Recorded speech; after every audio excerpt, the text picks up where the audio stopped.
Welcome to the news segment. I'm Naja Atutejani. The federal government has approved the lifting of the suspension of Twitter operations in Nigeria, which became effective from midnight 13 January 2022.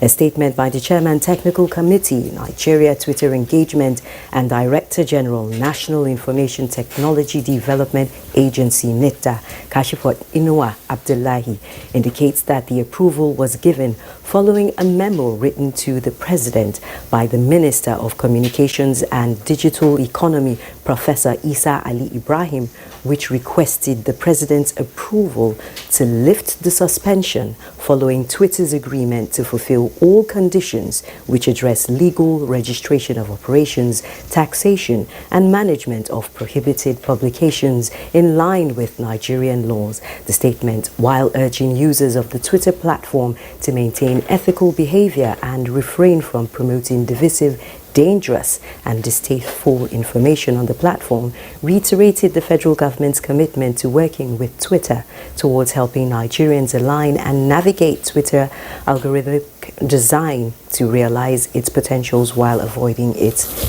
perils. Meanwhile, the latest MSME survey shows that nano, micro, small and medium enterprises in Nigeria contributed 3.7% to employment in 2020, but dropped significantly in their contributions to gross domestic product due to the impact of COVID-19.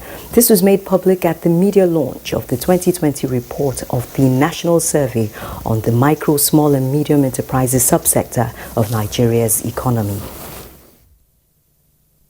Despite their numerical dominance, Nigerian NMSMEs contribute less than 10% to non-agricultural GDP. This situation has been attributed to their unstructured and highly individualistic tendencies, near total disconnect with large enterprises.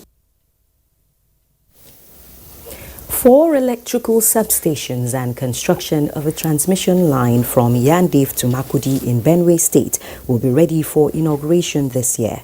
The Minister of Power, Abubakar Aliu, gave the assurance after inspecting the power projects to ensure they are delivered on schedule and quality is not compromised. We have started these things since the coming of this government in 2015. And projects like this takes time to be completed. So we are now seeing the result of some of them being gradually completed, just like this one. The first one is completed. We are 40% into phase 2. So this year, you will see most of them being completed.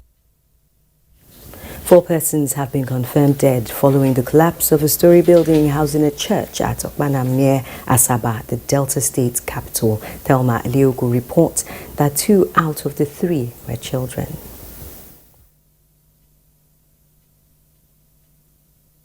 How it happened to say that they do service here now we run. The owner of the compound already sold the compound, you understand? Then now 1 week now I tell the church people say make them come out. They never come out in our house now. House say your people never come out. Then they innovate time. House no get pillar again. Then they do church inside. We are here. We call the engineer. We call the landlord. Former landlord, the new landlord. We now tell them that this place they should not do anything until we back out of this place. They might say no, they should go to another place. On the process, start to fight to quarrel. We pray that those that are still trapped there, God should protect them and keep them alive. The All Progressives Congress Caretaker and Extraordinary Convention Planning Committee has appealed to the general public, particularly party faithful, to disregard fake news on the reported suspension of the planned National Convention of the APC until June, as reported in some media outlets. The National Secretary, Caretaker Committee, John James Apanudoedehe, says the party is embarking on nationwide consultations with party stakeholders to prepare the ground for a rancor-free National Convention, while the subcommittee on budget and other substructures will be set up in due course. The party appreciates the continued support of members and leaders as the Caretaker Committee undertakes the task of addressing contests and litigations as a fallout of recently conducted congresses ahead of the National Convention. The Nigeria Correctional Service says it will stop at nothing to ensure adequate welfare package for all staff of the Nigerian Correctional Service.